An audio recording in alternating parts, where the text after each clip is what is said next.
Bueno, nosotros hacía más o menos 4 o 5 meses que estábamos tocando como grupo desde el primer ensayo, que fue en enero del 87. Estábamos tocando hacía meses, algunos meses, y después de más o menos 5 o 6 meses debutamos en vivo, en Cemento, y ahí empezamos a agarrarle el gusto a tocar en vivo, porque hasta ese momento no teníamos ni idea, que nos alcanzaba con tocar en la sala.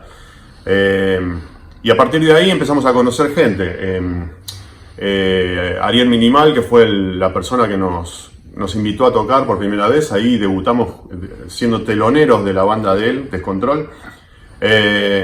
A partir de ahí empezamos a conocer a un montón de músicos, bandas que estaban en ese circuito de under punk en Buenos Aires en ese momento. Se nos ocurrió que teníamos que tener algo grabado con buen sonido y fuimos a un estudio de grabación a grabar algunas canciones con algún dinero que nosotros teníamos, que no era mucho, por supuesto. Entonces llegamos al estudio Comay, donde casualmente se estaba grabando gran parte del material que iba a componer este disco compilado, y ahí conocimos a la gente de Radio Trípoli, que de repente llegamos nosotros justo grabando, no le salió un peso porque ya estábamos grabando ahí con 2 grupos. En realidad Ataque 77 era nuestro proyecto principal, y teníamos Defensa y Justicia, que era el otro grupo con el que habíamos tocado 2 veces nada más. Ya habíamos decidido que le íbamos a poner todas las fichas a Ataque, pero queríamos dejar también el registro de lo que había sido ese grupo, que había durado muy poquito, Defensa y Justicia, así que grabamos 5 temas de Ataque, 3 de Defensa y Justicia, que debe ser 3 o 4, no me acuerdo. Y Radio Trípoli, nada, se contactó con nosotros ahí, nos chocamos en el estudio. Entonces ellos dijeron, les vino muy bien incluir nuestro material en este compilado. Fue un poco casualidad, ¿no? Terminamos entrando de esta manera. También estaba Juanche Baleirón dando vueltas ahí, amigo de ellos, un poco supervisando nuestra grabación. Fue nuestro debut en el estudio. No entendíamos nada. Así suena. Juanchi nos acomodó un poco y entramos de casualidad en el compilado.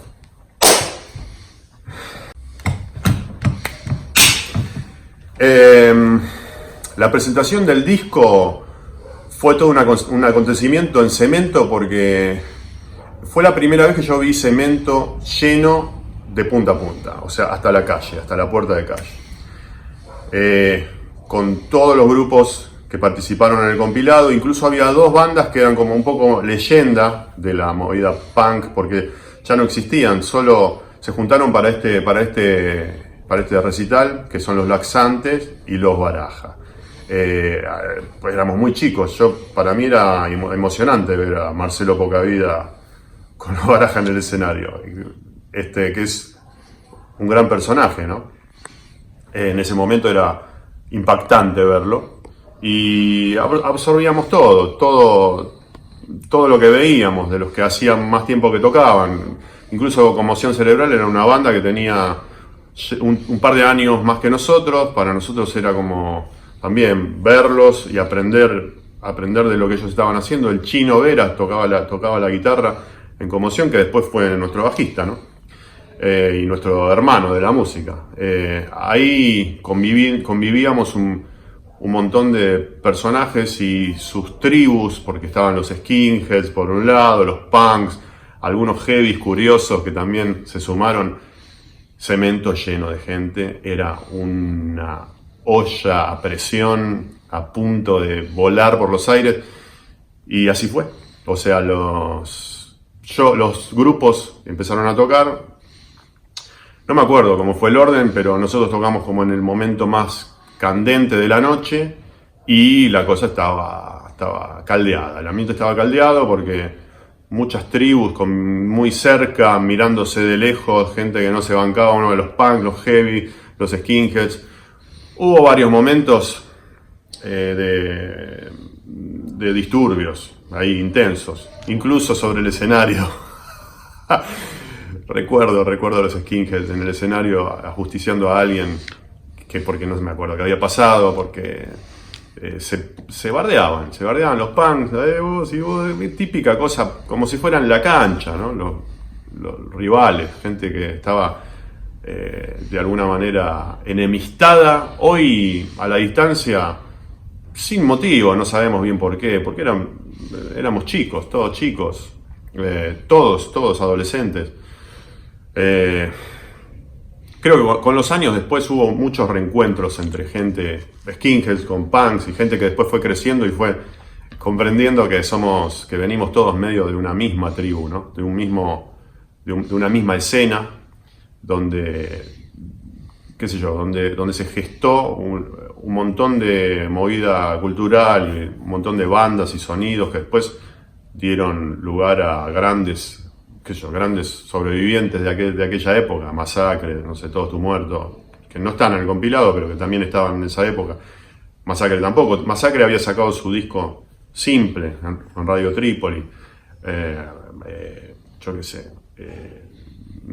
Fue un momento fuerte. O sea, esto, si se hiciera hoy y ocurriera todo, tal cual como ocurrió en ese momento, hoy saldrían todos los noticieros. Sería un escándalo.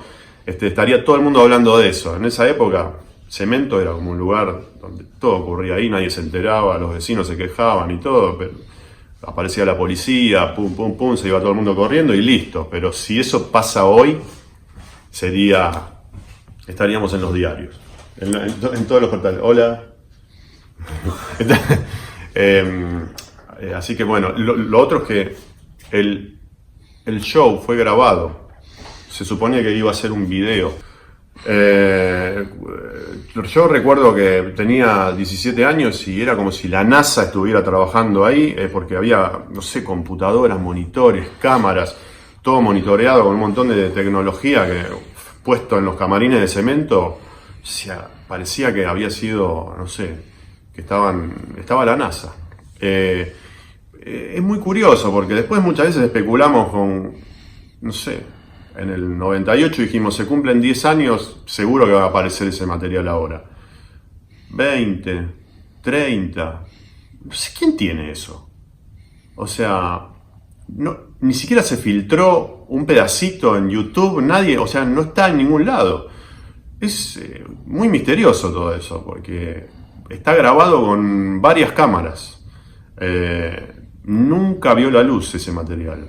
Me pregunto quién lo tendrá. Dale, loco. Habilitá, o no sé, capaz que mejor quedarnos con el recuerdo y con esa fantasía de lo que pasó en aquel momento. Pero hay un material muy, muy valioso, ¿no? Que todavía está ahí guardado en algún cajón.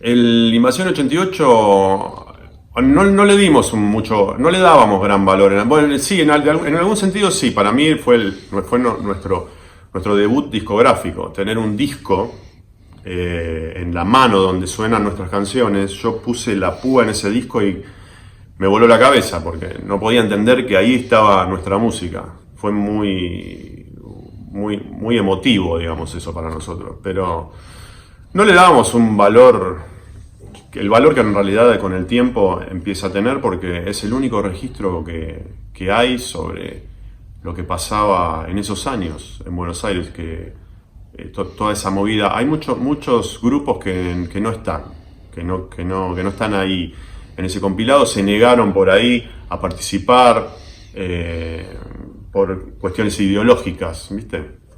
Nosotros desde un primer momento supimos que estaba bueno estar ahí porque era, no sé, como una foto de lo que estaba ocurriendo en ese momento, y estábamos nosotros, y estaba bien que estuviéramos, que quedara eso registrado. Así que hoy, a la distancia, es el único registro que queda de lo que pasaba. Y pasaban un montón de cosas. Había un montón de buena música, de buenos grupos, que muy creativos, que en aquel momento no nos dábamos cuenta, pero música muy creativa y artistas grandes que incluso después se hicieron grandes en sus momentos, en sus inicios, en sus comienzos. Todo lo que pasaba en Cemento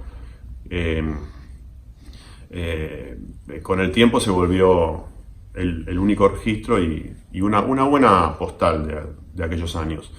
Después de eso, en los 90 vino por ahí, se perdió un poco eso. No sé si decir que no me gusta decir que en esa época era mejor, porque se fue transformando, se fue como absorbiendo, ¿no? Un poco el sistema empezó a absorber. Llegaron los Ramones, ¿no? Ya habían venido los Ramones en el 87, después se hicieron como muy populares los Ramones. Nosotros mismos nos tocó que una canción nuestra se hiciera muy popular, ese sonido y esa actitud fue absorbida un poco, ¿no? por el sistema, por decirlo de alguna manera. En una vidriera podías ver, de la calle de Santa Fe, podías ver un pantalón todo roto, como pasa ahora, ¿no? Y una remera de Black Flag, porque se puso de moda ser rockero, incluso punk, gente con los pelos de colores. En el momento en que este disco se hizo, eso era muy provocativo. O sea, te veían caminar por la calle y la gente se cruzaba de vereda. Sí, a las sensaciones que después hubo como un estancamiento, pero me parece que está bien porque lo que viene después es otra cosa, no se puede sostener en el tiempo. Eso ocurrió en un momento, está bien que haya ocurrido en ese momento, que haya empezado y terminado.